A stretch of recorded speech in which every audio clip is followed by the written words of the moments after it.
All right. Hey. Okay. Hey. It looks like we're actually finally live.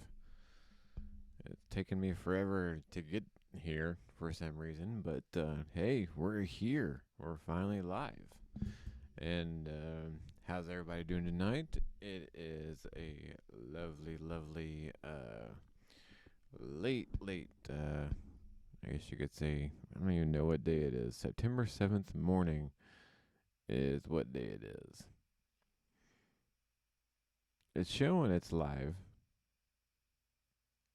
Maybe there's just a little bit of a lag, is what I'm seeing on my screen right now. But, anyways, what I wanted to go over tonight was uh, primarily Monero. Monero is like my bread and my butter, my money maker. So, um, what I would like to do is go ahead and head on over to that chart as soon as I can. Give me just a second. This whole thing just kind of took me by surprise. So, 1 second, make sure I got everything set up correctly, and there we go. Okay, so this is the 1 hour chart that we have here for the for Monero. Okay. Um, Earlier I was talking about, if you watched any of my earlier videos that were probably on YouTube or anything like that, or probably got uploaded here as well, I talked about it being range bound, and it being range bound, and uh, it coming up into these fair value gaps, right? And so fair value gaps would be an imbalance in the chart, right? So an imbalance in the chart would be an area that the price would be drawn toward, right? So I don't believe in any of this, uh, you know, trend lined or channels or any kind of that mumbo jumbo, because as you can see, I drew a trend line, and I did this on purpose. And I said everybody who's going to be following this trend line is going to regret it, because it's going to go against them, and they're going to be betting along with it. And sure enough, look at this phantom trend line had this, and then it had this one right here, and then as soon as it comes up and it looks like it's going to go up again, boom, it goes against it and it goes the other way. So I knew that was going to happen. It was just a matter of time, so that's why I wasn't even worried about even trying to go against or go with any kind of trend line whatsoever. So what I did is I put a Fibonacci from the bottom, the very, very bottom of this, and right now we are on a 1 hour chart. I could probably go to the 4 hour, and it might make a little bit more sense. There is a lot of notes on here. It's because that's just the type of person I am whenever I do my charts. Um, but I will break it all down for you. I promise that I will. So, as you can see down here at the very, very, very bottom, where this orange line is, that is the low that we have. It's probably not even a low. No, it's not. I probably need to redo this actually. Oh, that's where the false sense of support is. That's where it is. Okay. So what's interesting about the false sense of support, and this is why I wanted to do the low here, is because if we actually take a look a little bit closer to where I managed to put this Fibonacci, the bottom of this Fibonacci anyway, uh, and I know a lot of people like to put theirs at the bottom. I like to put mine at the last low before it breaks up and breaks structure, right? So we can see it right around in this area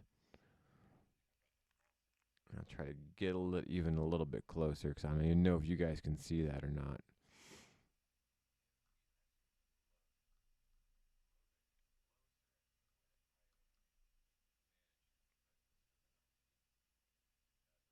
You can see it has a bullish candle, then it has this little bearish candle, right? And then the next bullish run after that. So you have a big bullish candle, right? And then you kind of have a little bit of a pullback. And then the bottom of that is pretty much where I have my 100%, the bottom of uh, the Fibonacci. And then after that, you can see it take off and it breaks these two equal highs, right, where this orange line is, and also this equal high, but it doesn't quite make it above this one, right? So that would be what we would call a bearish order block, right? And the bearish order block would be your last bullish candle before the next bearish candle closes below it. So if we draw a straight line directly across from that, you can see that is where the rejection begins, right? You see, there's no magic tricks here. There's no channels. There's no trend lines. There's no, harmonics or anything like that. It all has to do with the price action that has currently already been played out on the chart just to the left of it. That's what you need to pay attention to.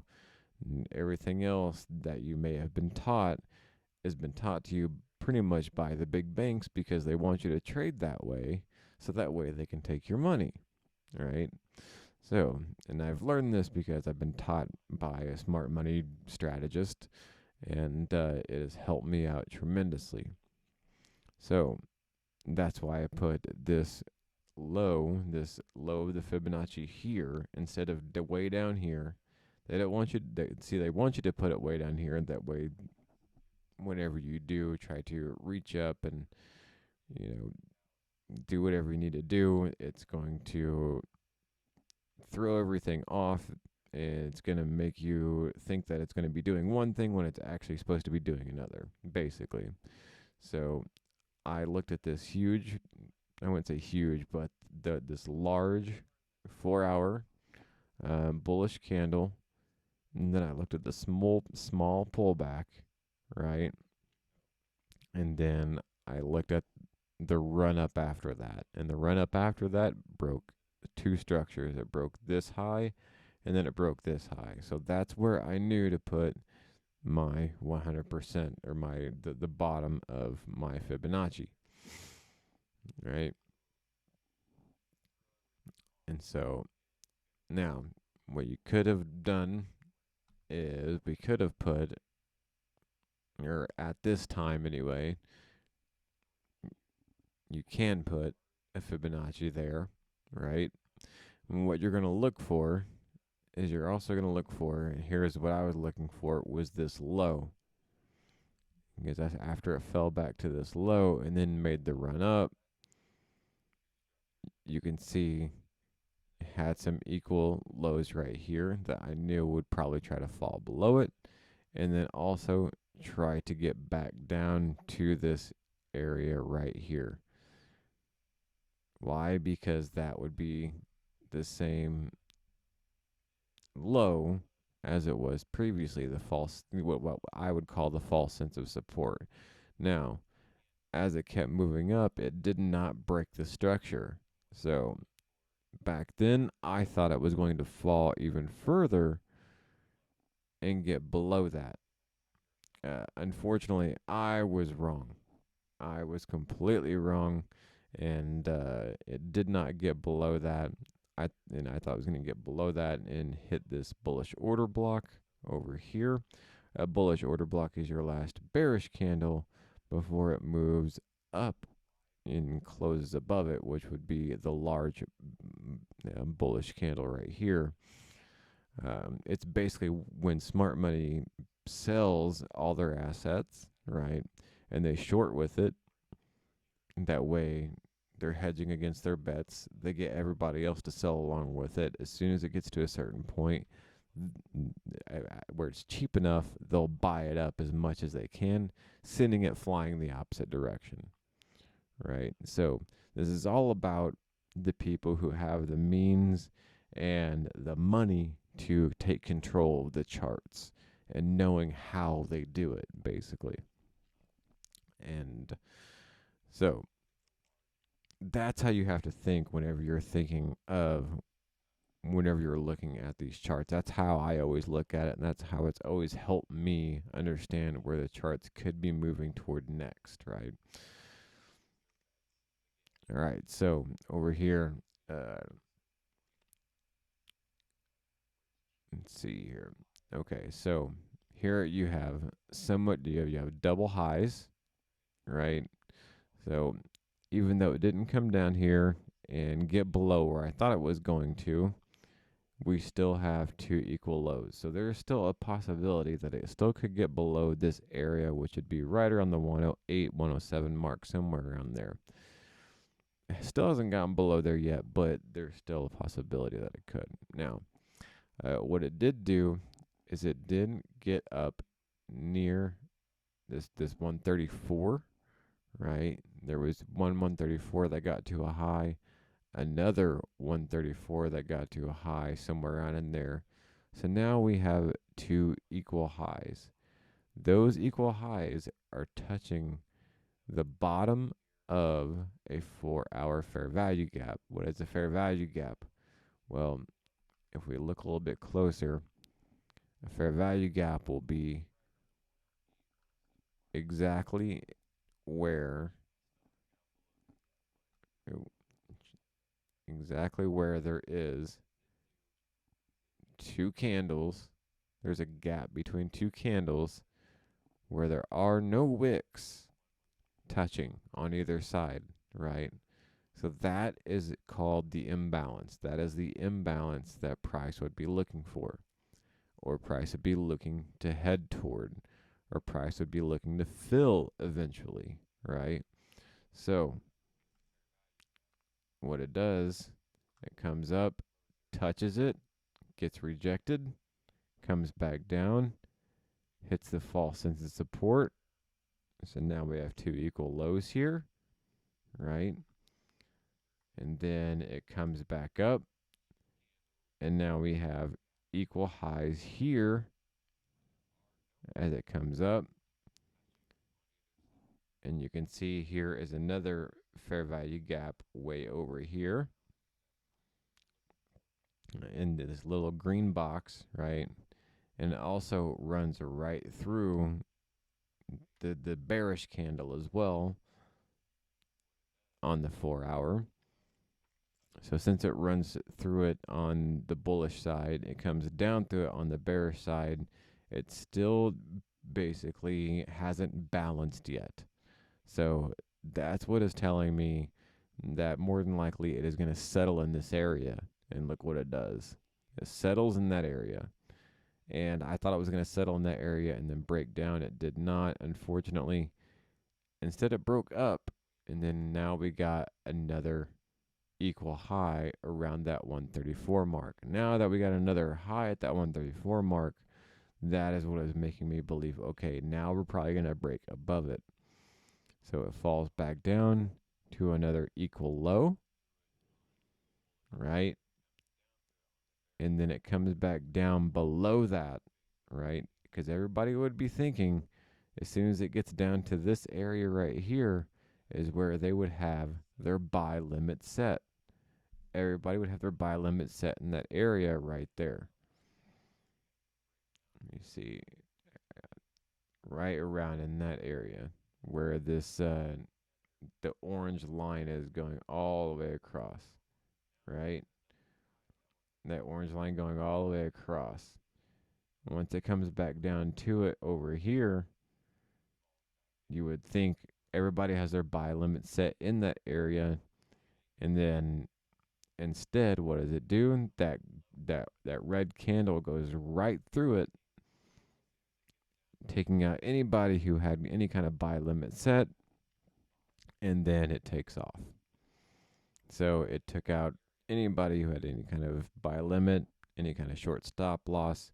Boom, took their money, because anybody that was doing retail trading, as you were taught to do, you see two equal lows. Well, what are you going to do? You're going to buy at the equal lows.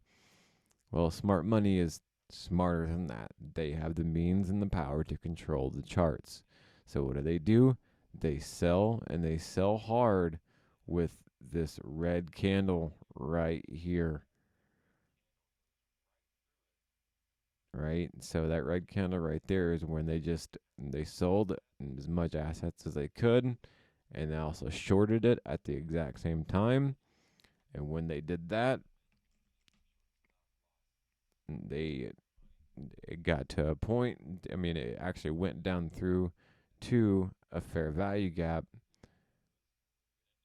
in this area right here. Actually, I should probably put a text right around in here showing you where that fair value gap is to where it fell into. Let's see here, FVG. I'll just put FVG for fair value gap. I'll make it a little bit smaller so we can tell where it is.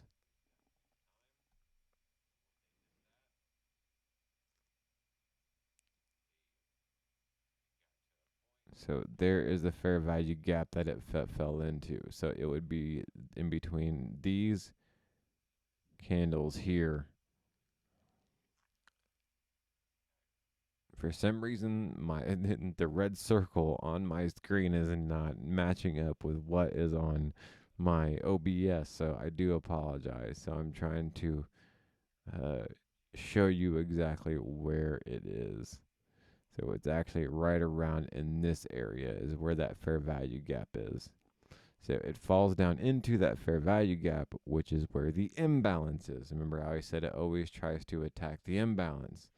So that is where it is trying to attack. So it does attack it as it sells off and drops before it explodes and takes off again. Well, didn't want to do that. And this time it comes up and it gets near that same height. And right here is where you would expect it to sell. Why? Because it already sold twice at that same area, right? We had one sell, fell down, two sell, and now you come down again. People might think could buy here. It didn't. It fell through. Now that would get people thinking that it might sell off even further. Instead, what does it do? Goes the opposite direction and goes above where it had been rejected before, to where people would be thinking that it would sell off to. Right? So you can see it there, right there, just above where it was before. So now, anybody who has done anything retail related so far has been getting just annihilated, right? But if you're thinking like smart money does, you're thinking, okay, there are two highs there, right? Everybody's going to be having their sell limits put there. Why would they have their sell limits put there? Because there's two equal highs.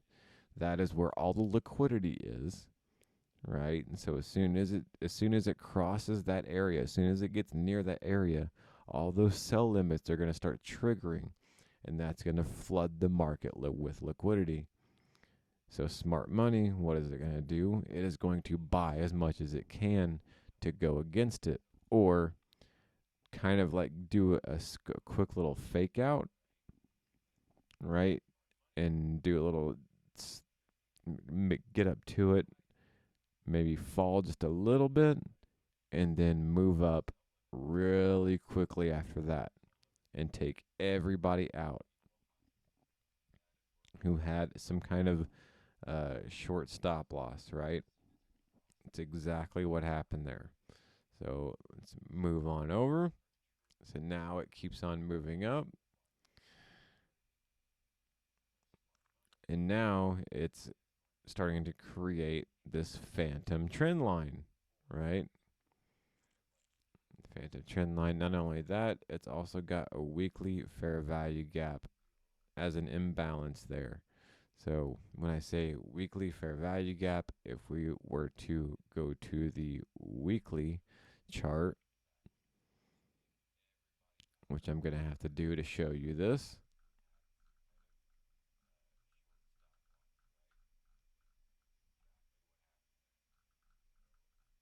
Oh, come on, where are you? It's not wanting to show me where you are.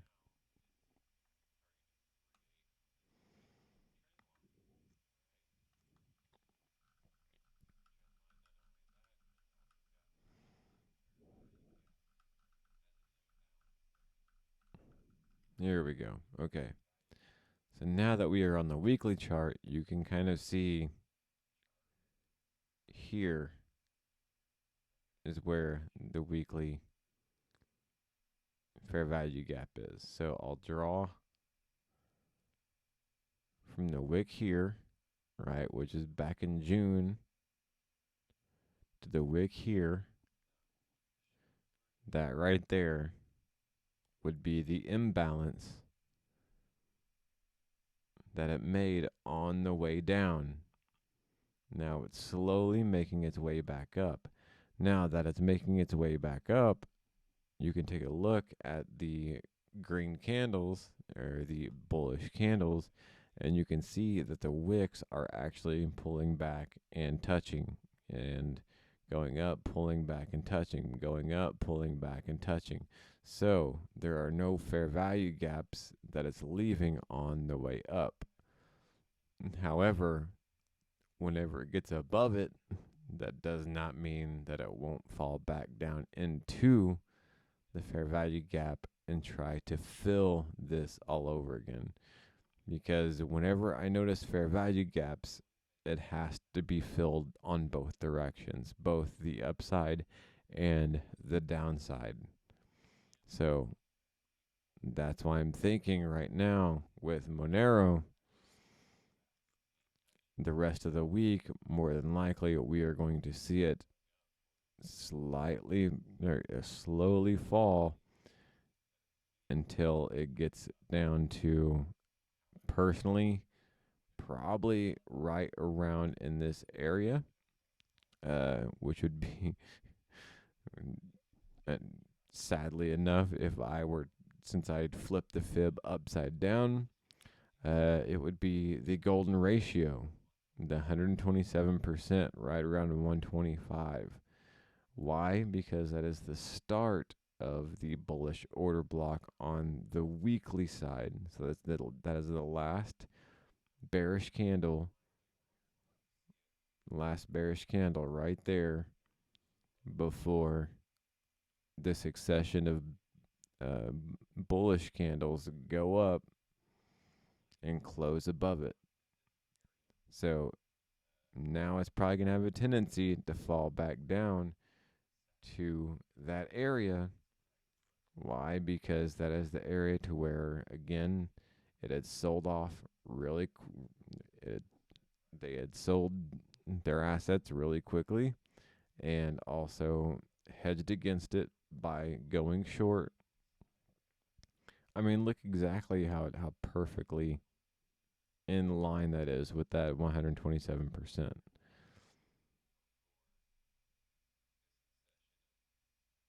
I mean, it's exactly in line with that 127%. Now, where is that 127%? Let's go to the 1 hour and I'll show you. Because you'll be able to see it in the 1 hour. And I may have to get rid of some of these lines in here as they may be kind of confusing in the way.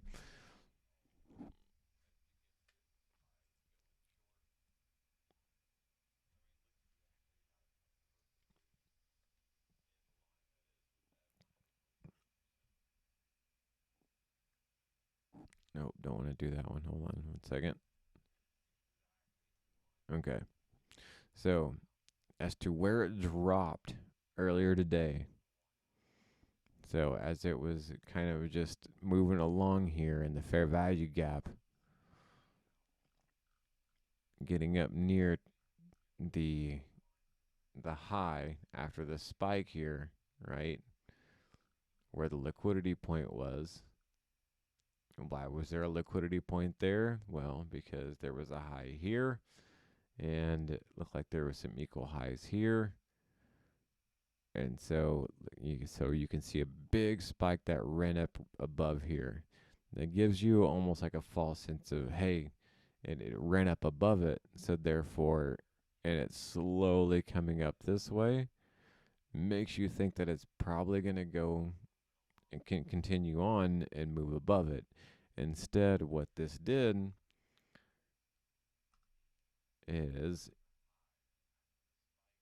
what smart money did is that they knew it was going to probably bust across this this height length, right, and go short. That's what they were banking on the entire time.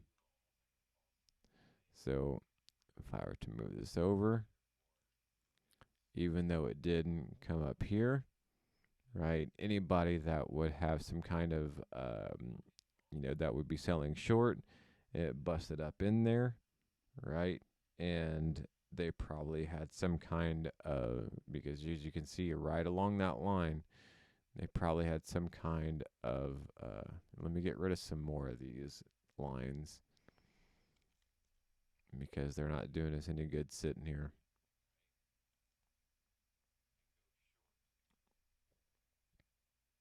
Oops, didn't want to get rid of that one.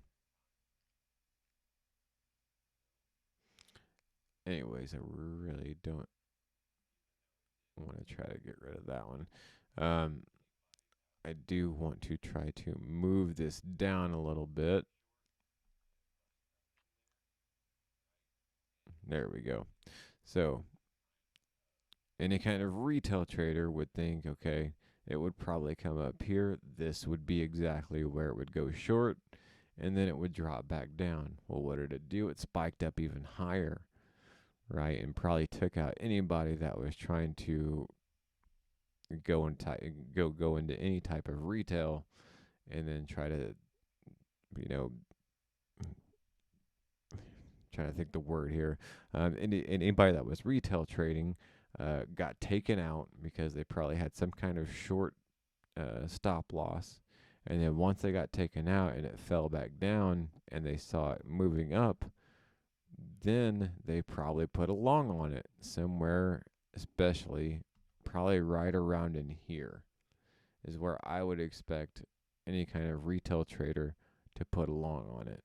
Why? Because it finally got above these two highs right here. This is where I would expect any kind of retail trader to put a long on this chart. As soon as I can get this off of here.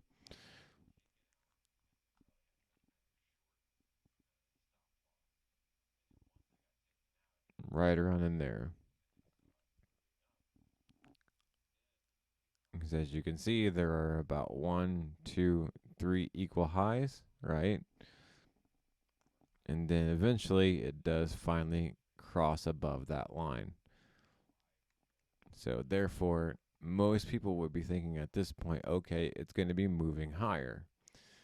And then as soon as it gets up into this area, you have to remember where these fair value gaps are coming from, right? Or where a bearish order block could possibly be hiding. And they are right in this area over here. So it would be right here. This all the way across. That's where I was looking for it to jump up into and then fall. Why? Because there is a you have to really get into it, but you will see what is called a breaker formation. Oh, I just moved the low that I didn't want to move. There's a breaker formation in the chart over here, which means there is a low, and you can probably, can't, it's maybe hard to read right now. I'm going to try to pull it over so you can read it a little bit better.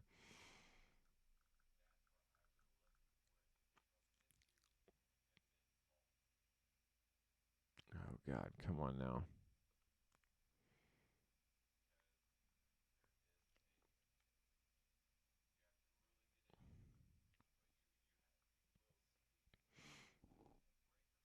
It's where that phantom trend line kind of stops, basically.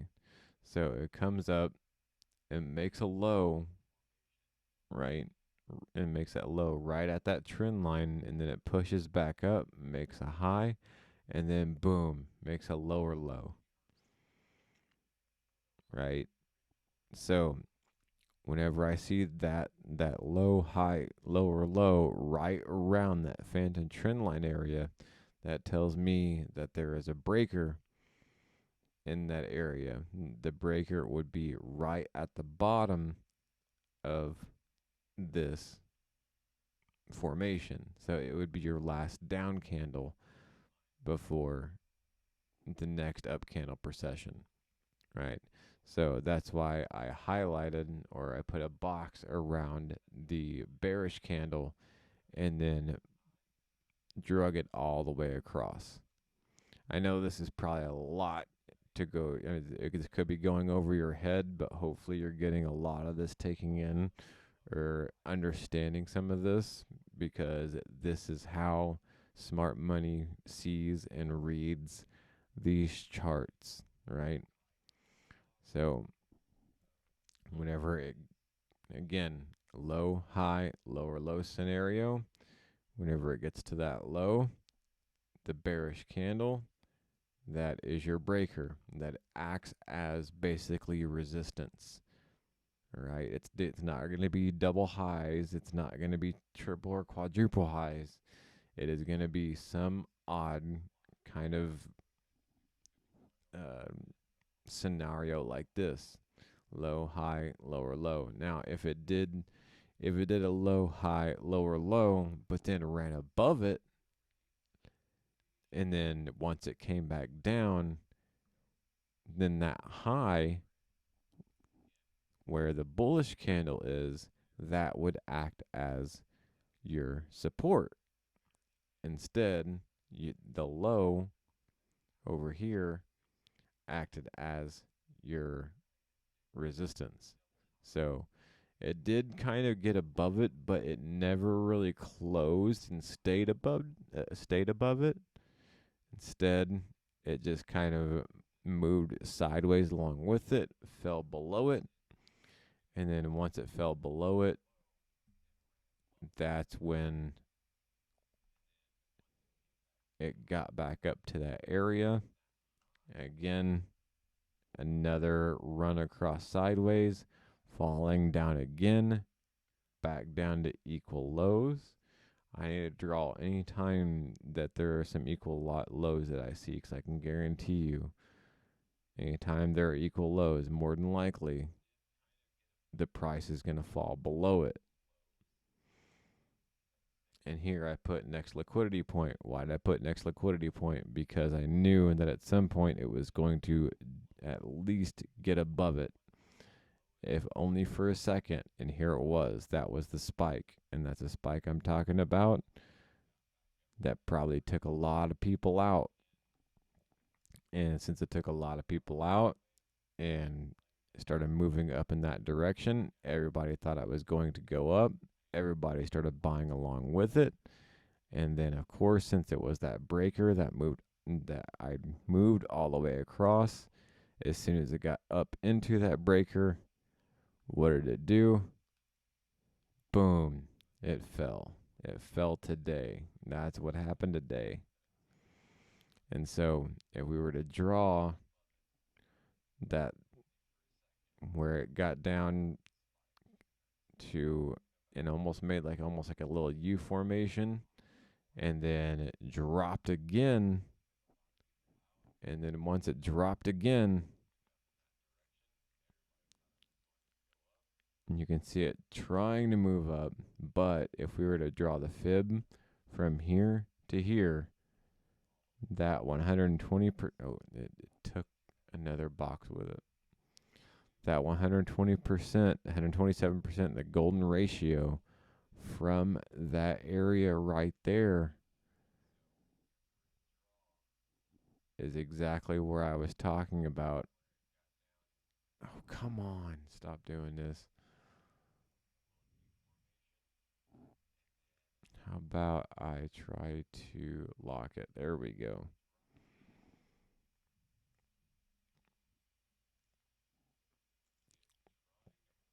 See, and as you can see, the 300% almost matches exactly where the bottom of it is, and the 127% is exactly where that red line is going all the way across. So I have a feeling that is where it is going to be heading to next. Because look, if you look at the red line here, here we have a breaker going all the way across. You see the red line here, two equal lows. It now came down, hit a third equal low, right? Three equal lows. That is just a recipe for a disaster. That is telling me that this price is more than likely going to be moving up and then going to be hitting what is going to be a discount on the buy side, or sorry, a discount on the sell side. So let me lock that one in place. Meaning that Monero more than likely will probably be moving up slowly, and it will try to get up into this fair value gap right here. Now I'm going to bring out my my indicator that I use, and my indicator that I use, you can look it up. I think it's called Super Order Blocks by Magu Chaku and FA or something like that. I kind of did my own Pine script thing to it to make certain things stand out more. And all it does basically is it's not really an indicator. It just draws everything that I have been drawing, except for anytime you switch a time frame, it'll draw it along with it, such as fair value gaps, rejection blocks, break of structures, anything like that. Like, it'll basically just draw it for you. That way I don't have to worry about drawing it.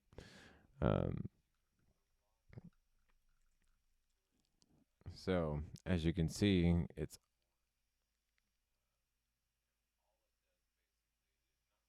move. I'm trying to. There we go.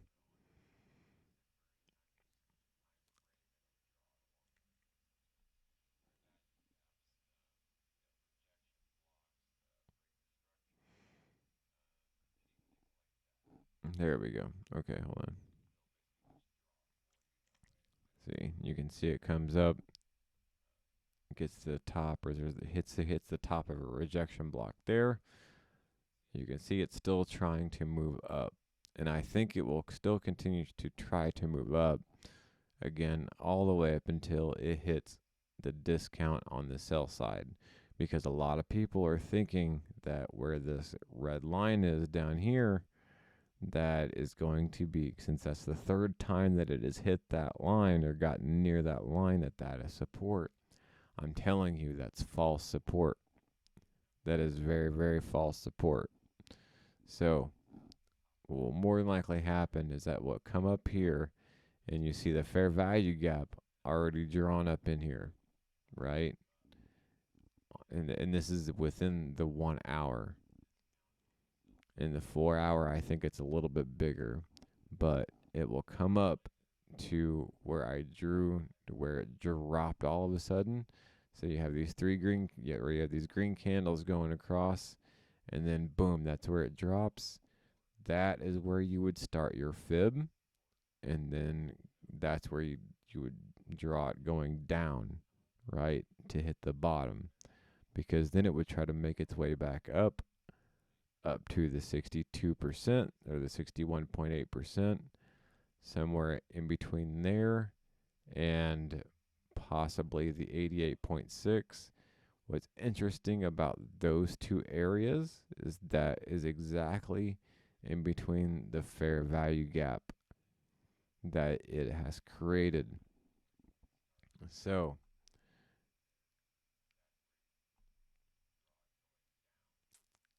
it would move on up in this area, right? Probably get maybe up to the 62%, maybe pull back down a little bit. I mean, it's probably going to struggle probably for the next couple days. Who knows? And then once it gets probably to the top of here, which is where the weekly order block is for one. Two, also it's where the hourly order block is. And then I have a feeling it's going to drop and drop hard all the way back down to this 61.8%,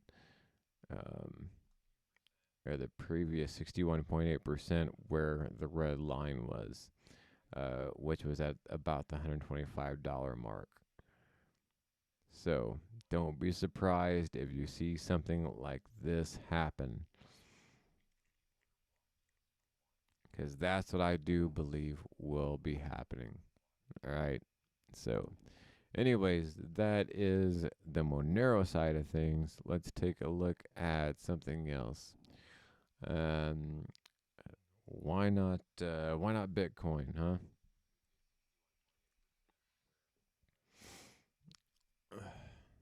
Bitcoin yesterday, I said about the exact same thing. Uh, I said you could see how many low points it had been making it look like it was, uh, a support level, and that to be aware of that level, that it could easily fall right through that level, because there was going to be, to me, what I saw was the monthly fair value gap below it, which is this big blue area down here. That's what I saw. That's what I thought it was going to be falling down toward. Instead, it hits a 4-hour fair value gap and kind of just jots through it, kind of pulls back up. But now you can see it falling again. I have a feeling that it is going to come back down and hit this monthly fair value gap. If not, get halfway through it. So we could see it get down to as low as somewhere around 1600, somewhere around in there. That would probably be about halfway.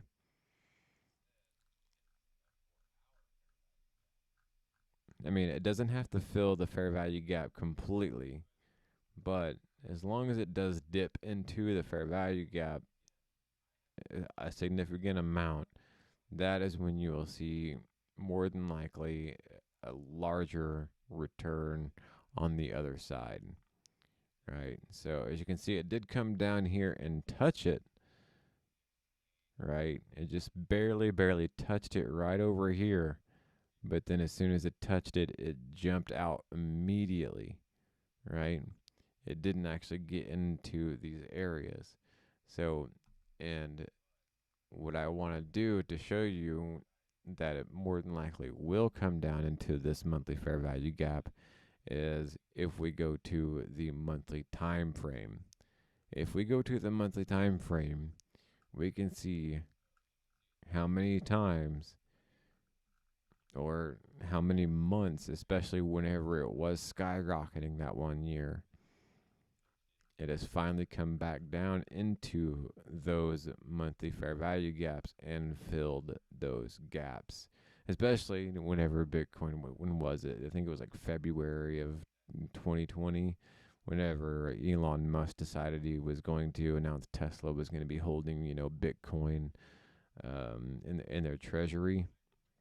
I think it was February or something like that, and um, Bitcoin just like took off, like it was crazy took off.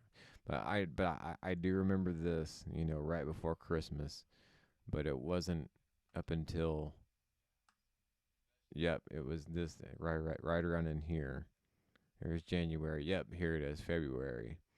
This is the February that I remember it taking off really hardcore, and it leaving a big fair value gap. And I remember people freaking out, being like, "Oh my God, it's going parabolic! It's going parabolic!" And I'm sitting here thinking, going, "Guys, do you not see this fair value gap that it left right here? It left this fair value gap right there, and I knew it was going to come back down and enter that fair value gap." And sure enough, not only did it enter it, but it just ran right through it. And when it ran right through it, look, and now there's another monthly fair value gap down here from January of 2021. So it comes down, almost hits the bottom. Then it does hit the bottom, comes back up, and then it hits the bottom again before it finally picks back up and takes off, right?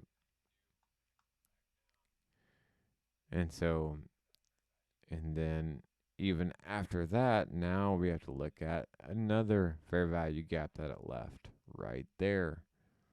And that was the April and June fair value gap that it left. Well, finally, after it fell down and hit the one previously before that, it came back up, comes back up into this one. And then in July, I think is what, August. Yep, August, it finally fills this one and then comes back down, fills it completely, and then boom, it takes off again here in October of 2021. And then the next month after that, it falls back and it's almost as equal, but it has a small, tiny little fair value gap. But it was just enough for it to fall, almost free fall. But the good thing is that it did leave a monthly fair value gap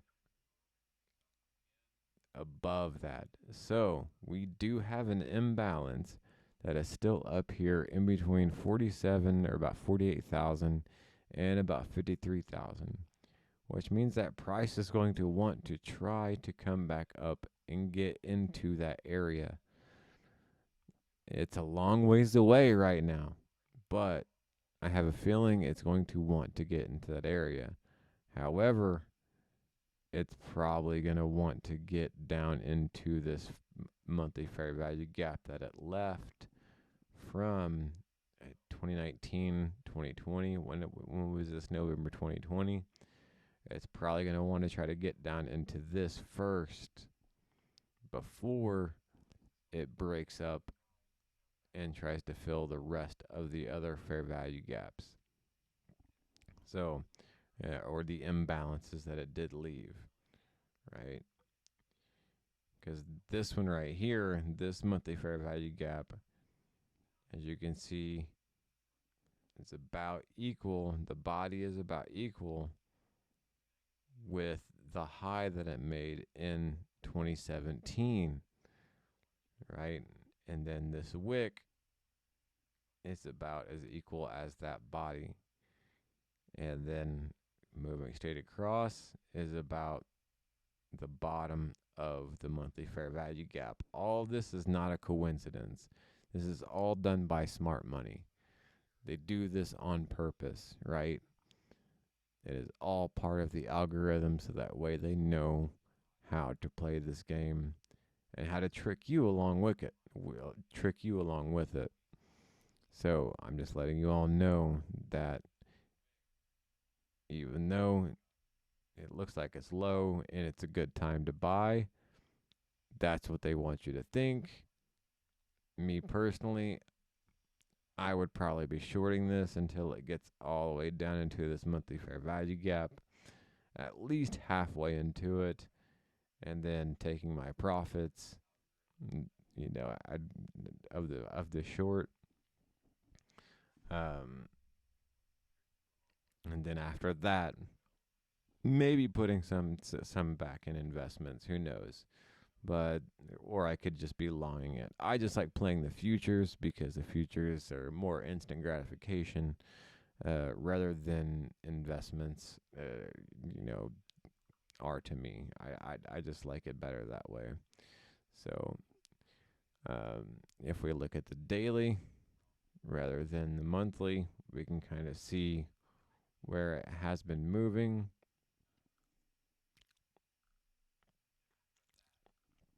I did draw, and this was a while back when right before it fell, where the discount portions could possibly be if it did fall. And for some reason, it nailed every single one of those discount areas that I thought it could possibly hit. So I wish I would have bought every time it came down and hit one of the discount areas that I thought it was going to hit. And here we go, discount area here, you know, boom, because then it took off. And it actually came back down. It could have bought again, and then it came back up, sold, and then I put a discount area right here, um, which was, you know, about halfway in between the weekly fair value gap, um, which also was called the consequential encroachment. But instead of actually that being a discount on the buy side, that looks like to be a discount on the sell side, just like what I drew earlier. So we were to draw a Fibonacci from the top of here all the way down to here. Yeah. Well, it didn't exactly get to. And I got to about the 50%. So I guess you could say that's a little bit of a discount. Not as much of a discount as you would want it to be. Hold on, let me see if there was any other higher areas.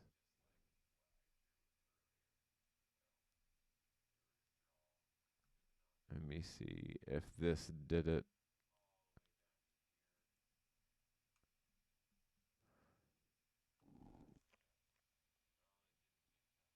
No, that would be a little bit lower. So I think it'd be more like around somewhere around here.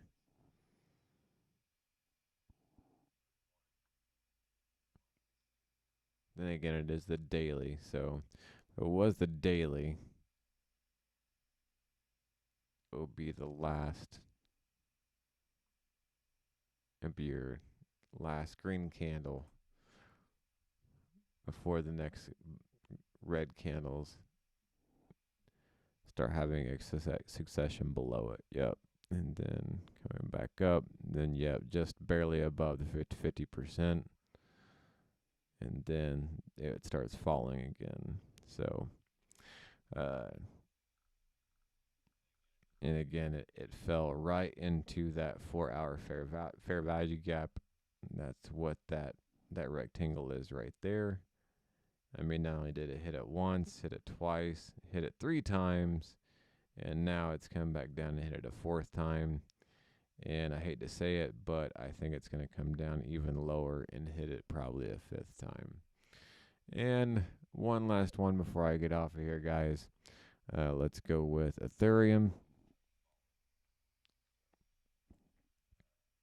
And maybe one more after that. Actually, I want to check out APGMF, actually.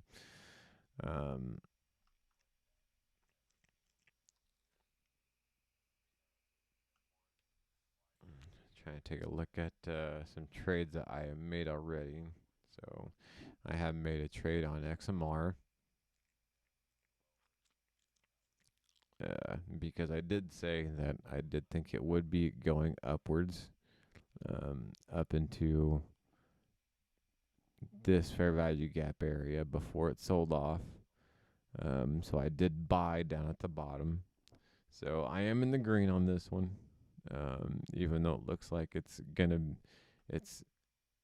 starting to slow down, and that's because it's probably coming down to where this white line is, right? And once it hits this white line, more than likely, because that is where the bullish order block is.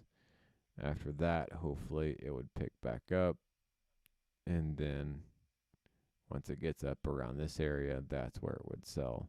I already have a buy limit and sell limit on it anyway, so it's not like I'm too worried. But if we go to Ethereum, kind of the same thing. Looks like I had a little bit more hope for this one, I guess, as I thought it would probably pull back up into the fair value gap that it created here on the 1 hour. But it did not even come close. Instead, it just dropped again. And then, just like XMR, kind of doing the same thing. And then, but I have a feeling it's probably going to end up doing the same thing. It's probably going to end up moving up, probably getting about halfway into this before dropping all over again. Or somewhere in there. Maybe it could be getting maybe somewhere around in here. Why? Because that's your last bullish candle before the bearish candle closes below it. So that would be your bearish order block. And let me delete this off of here.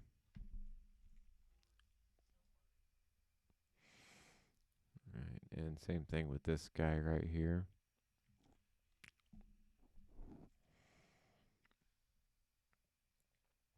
Or even though this one happened a little bit earlier,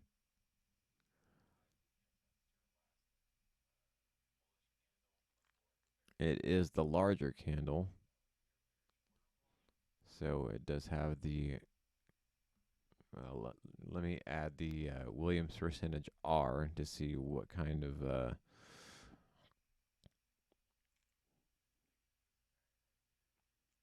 me see if it's in here, Williams percentage R, there it is. See what kind of velocity we got going into it.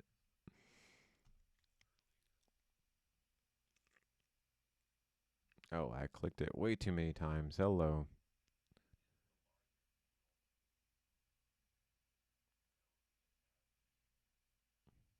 Which color do I like? I guess that's the one thing I like about clicking it too many times. I'll stick with yellow.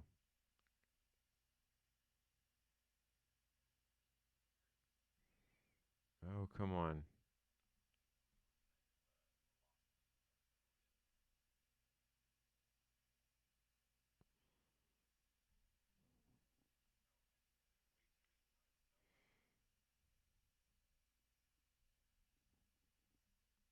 There we go. All right, now pull this down a little bit. So now you can see what kind of velocity we're dealing with. So as you can see, the velocity of this coming down from here up to here was had quite the velocity on it, especially compared to all this through here. And then all of a sudden when it drops, boom, the velocity just kind of falls off. So that could mean two things. Well, actually, since the velocity is already below around the 20 area, I would expect the velocity to pick up. And instead of it being where it is right now,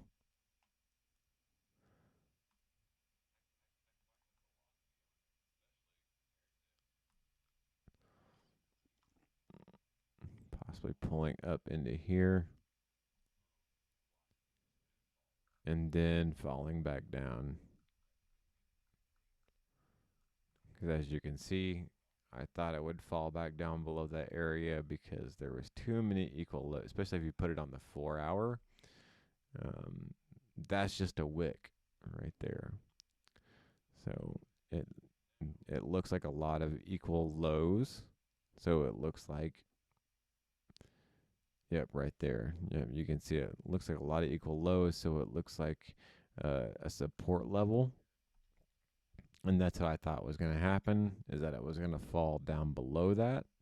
I actually made a video earlier about that it would probably fall below that and then pull back up and then fall back down and get down to where another equal low would be.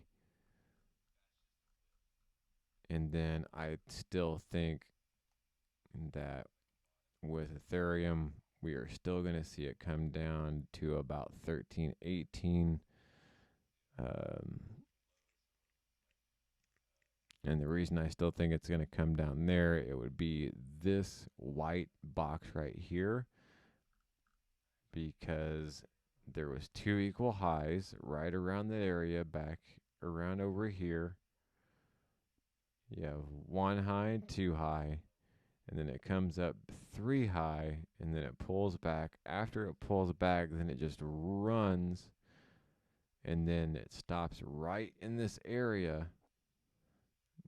You see with that already where I have that red circle, that is where it consolidated, but it left a gap there. It left an imbalance. So I think the price is going to want to come back down to that imbalance and at least get halfway through. I'm not for sure, but it's going to want to try to get to that imbalance before it moves on. And it is not going to want to try to move on. I mean, it could, but if it does, it's going to try to come back and get to that imbalance again. So that's why I think it could probably come back up and get back into that fair value gap before it falls back down into that imbalance. And right now, you can see where the Williams percentage R is. It's already pretty low. So I would expect the velocity to push up and then fall down again. That's what I would expect it to do. So anyways, that's all I got for you guys. Thank you all for watching my Rumble live. I've never rumbled on this long, so thank you very much. And hopefully you learned something from this today, and hope that you can join my channel. Like, share, subscribe, all that good stuff. Also, another thing I would like to show you, if I can pull it up, that would be awesome. I got some really, really cool shirts that you guys can buy. I'm not even kidding. What am I saying? I think it's streamlabs.com /bodiesxthewick /merch. Right. And I got a shirt that says, don't buy Monero, because the government doesn't like competition. I thought it was pretty clever. But if I can get it pulled up here for you and get you to look at it, maybe you guys can see it for yourself, and hopefully get you to pitch it and buy it. It's only like $20 or something like that, and it's not that bad. There's two different kinds. Or there might be a couple different kinds. I'm not exactly for sure. Hold on, streamlabs.com. Give me a moment here.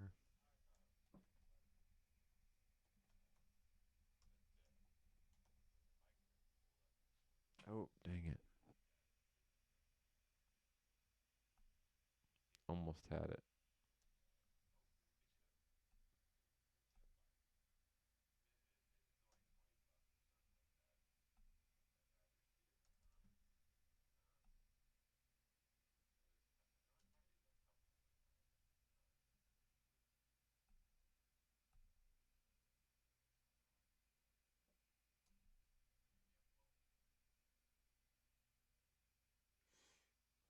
Okay, I think I finally got it. For some reason, it liked it. Like the X button for some reason. It wanted to hold on to it for a little bit.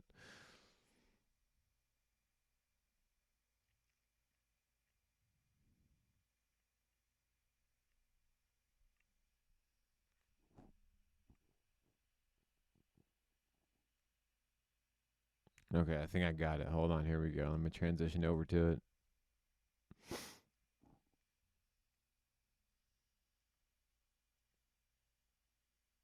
It's trying to pull up. It's trying to pull. There we go.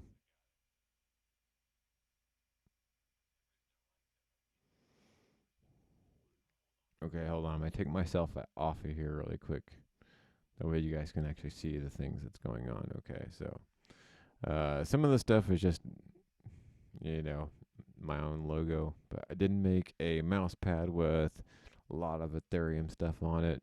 Made some cool shirts with Ethereum on it. Got an ApeCoin bag. Got an XRP hat. And these are my Monero shirts. Both of them 1990. Um, here is the.